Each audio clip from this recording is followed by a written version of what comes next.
ગરમાવો ward number 1 માં ticket માટે જંગ 40 થી વધુ દાવેદારો મેદાનમાં। ડીસા નગરપાલિકાની ચૂંટણીના બ્યુગલ વાગતાની સાથે જ સ્થાનિક રાજકારણમાં ગરમાવો આવી ગયો છે। બનાસકાંઠાના રાજકારણનું કેન્દ્ર ગણાતા ડીસામાં અત્યારે વોર્ડ નંબર 1 સૌથી વધુ ચર્ચામાં છે। આ વોર્ડમાં ભાજપની ટિકિટ માટે ભારે ધસારો જોવા મળી રહ્યો છે, પરંતુ આ બધાની વચ્ચે એક નામ અત્યારે સોશિયલ મીડિયાથી લઈ ગલીઓ સુધી ગુંજી રહ્યું છે અને તે છે કલ્પેશ ભારતી ગોસ્વામી। સ્થાનિક લોકોને યુવાનો હવે આરપારના મૂડમાં છે। આ બેઠકમાં કેટલાક યુવાનો અને ગ્રામજનોએ મોટી રકમ ચૂંટણી ફંડના આપવાની જાહેરાત પણ કરવામાં આવી છે। ડીસાનો વોર્ડ નંબર 1 જેને ભાજપનો ગઢ માનવામાં આવે છે, ત્યાં અત્યારે ચૂંટણીલક્ષી માહોલ જામ્યો છે। ઇન્દિરાનગર વિસ્તારમાં આવેલ અંબે માના મંદિરમાં તાજેતરમાં ગ્રામજનોની એક મોટી બેઠક યોજાઈ। આ બેઠકમાં કોઈ રાજકીય પક્ષના આદેશ પર નહીં, પણ સ્થાનિકોએ પોતાની મરજીથી યુવા અને શિક્ષિત ઉમેદવાર કલ્પેશ ભારતી ગોસ્વામીના સમર્થનમાં હાજરી આપી હતી। જગદીશ રાજપૂતે જણાવ્યું કે અમારી સ્પષ્ટ માંગ છે, અમને સ્થાનિક અને ભણેલો ગણેલો પ્રતિનિધિત્વ જોઈએ। અમે પ્રવીણભાઈ માળી પાસે બે હાથ જોડી વિનંતી કરીએ છીએ કે કલ્પેશ ભારતી માટે ટિકિટની માંગ કરી છે। નોંધનીય છે કે આ જ વોર્ડમાંથી અગાઉ પણ પ્રવીણ માળી પોતે ચૂંટણી જીતી પાલિકા પ્રમુખ અને ત્યારબાદ ધારાસભ્યથી મંત્રી સુધી પહોંચ્યા છે।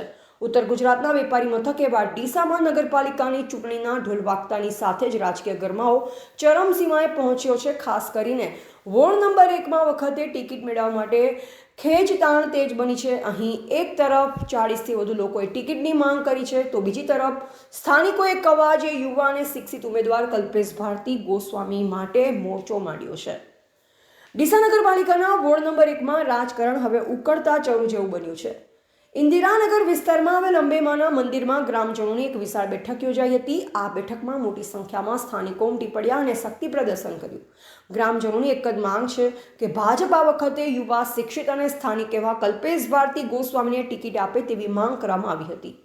અમારા ભારતની અસ્મિતા ન્યૂઝમાં મીડિયા સાથે વાતચીતમાં ગ્રામજનોએ જણાવ્યું કે આ ડીસાના ઇન્દિરાનગર વિસ્તારમાં જ્યાં રાજકીય ગરમાવો ચરમસીમાએ છે, અહીંના લોકોમાં કલ્પેશ ભારતી ગોસ્વામી માટે એટલો ક્રેઝ છે કે ગ્રામજનોએ તો ત્યાં સુધી કીધું છે, જો ભાજપ ટિકિટ નહીં આપે તો તેઓ લોકફાળો એકઠો કરી પણ કલ્પેશભાઈને અપક્ષ લડાવશે અને જંગી લીડથી જીતાડશે।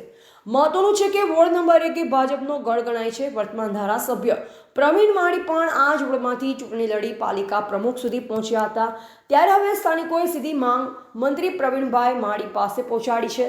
ગ્રામજનોએ સ્પષ્ટ શબ્દોમાં ચીમકી આપી છે, જો ભાજપ કલ્પેશ ભારતીને ટિકિટ નહીં આપે તો તેઓ તેમને અપક્ષ તરીકે ચૂંટણી લડાવશે। એટલું જ નહીં, ગ્રામજનોએ લોકફળ એકત્ર કરીને પણ તેમને જંગી લીડથી જીતાડવાની ખાતરી આપી છે। અગાઉ પણ સોશિયલ મીડિયામાં કલ્પેશ ભારતીના સમર્થનમાં લોકજુવાળ જોવા મળ્યો હતો। જો ભાજપની પેનલ સામે કોઈ મજબૂત અપક્ષ ઉમેદવાર મેદાનમાં ઉતરે તો ભાજપના ગઢમાં ગાબડું પડવાની પૂરેપૂરી શક્યતા છે। આ સંજોગોમાં ભાજપ હાઈકમાન્ડ માટે ઉમેદવારની પસંદગી માથાના દુખાવા સમાન બની છે। જો ભાજપ આ જન લાગણીને અવગણશે તો વોર્ડ નંબર 1માં પક્ષની આખી પેનલને મોટું નુકસાન થવાની ભીતિ છે। તો એક તરફ 40થી વધુ દાવેદારો છે, તો બીજી તરફ કલ્પેશ ભારતીનું આ શક્તિ પ્રદર્શન ભાજપના મોવડી મંડળ માટે માથાના દુખાવા સમાન બની શકે છે। જો અહીં અપક્ષ ઉમેદવાર મજબૂત બને તો ભાજપના ગઢમાં ગાબડું પડવું નક્કી છે। હવે જોવા રહેશે કે ભાજપ જનતાના આ મિજાજને પારખીને યુવા ચહેરા પર પસંદગી ઉતારે છે કે પછી આંતરિક વિખવાદનો ભોગ બને છે। ભારતીય જનતા પાર્ટી લોક લાગણીને માન આપી કલ્પેશ ભારતી પર પસંદગીનો કળશ ઢોળે છે કે પછી અહીં બળવાની સ્થિતિ સર્જાય છે। ડીસા નગરપાલિકા વોર્ડ નંબર 1 પર આ ઉકળતા ચર ઉપર સૌ કોઈની નજર ટકેલી છે। ભારત માતા કી જય। મંત્રી શ્રી પ્રવીણભાઈ માળી ગામ વતી, આખા ગામ વતી તમને પ્રાર્થના છે કે કલ્પેશ ભારતીને અમારા બીજેપીમાં એક સીટ આપો, કે તમારો ને અમારો સંબંધ તો બહુ જૂનો છે। તમારા પપ્પા વખતનો, ગોરધન કાકા વખતનો, જ્યારે અમે નાની નાની ચડ્ડીઓ ફેરીને ફરતા હતા ને ત્યારે ગોરધનજી તમારા પપ્પા એ વખતે ધારાસભ્યની ચૂંટણી લડ્યા હતા ત્યારે ઇન્દિરાનગર વિસ્તાર આખું તમારા સાથે જ હતું, ગોરધનજી સાથે, અને અત્યારે બી તમારા હાથે છીએ। તમે એક યુવા નેતા છો અને અમે તમને હાથ જોડી ગામ વતી આખા યુવાઓ પ્રાર્થના કરીએ છીએ કે વોર્ડ નંબર 1માં બીજેપીમાં અમારા કલ્પેશ ભારતીને એક ટિકિટ આપો।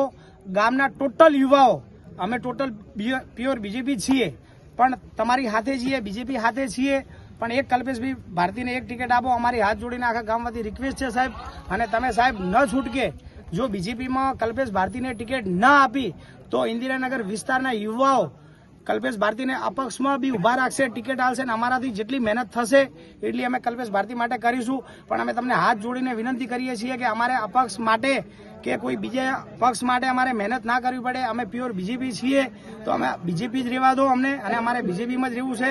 તો હાથ જોડીને વિનંતી છે કે એક કલ્પેશ ભારતીને ટિકિટ આપો. ને તમે ટિકિટ આપશો તો અમે પેનલ પણ લાવશું. અમે પેનલ લાવશો 100%.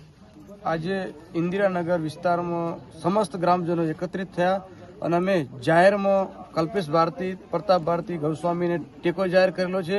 અને માનનીય જે પર્યાવરણ મંત્રી પ્રવીણભાઈ માળીને મારી એક રિક્વેસ્ટ છે ગામ વતી, પૂરા ઇન્દિરાનગર વિસ્તાર વતી અને વોર્ડ નંબર 1 વતી કે આ વખતે જો ભારતીય જનતા પાર્ટીની ટિકિટ તમે કલ્પેશ ભારતીને આપો એવી ગામની પૂર્ણ ઈચ્છા છે અને અમે બહુ મોટી જંગીથી એમને જીતાડીશું એવી ખાતરી આપીશું.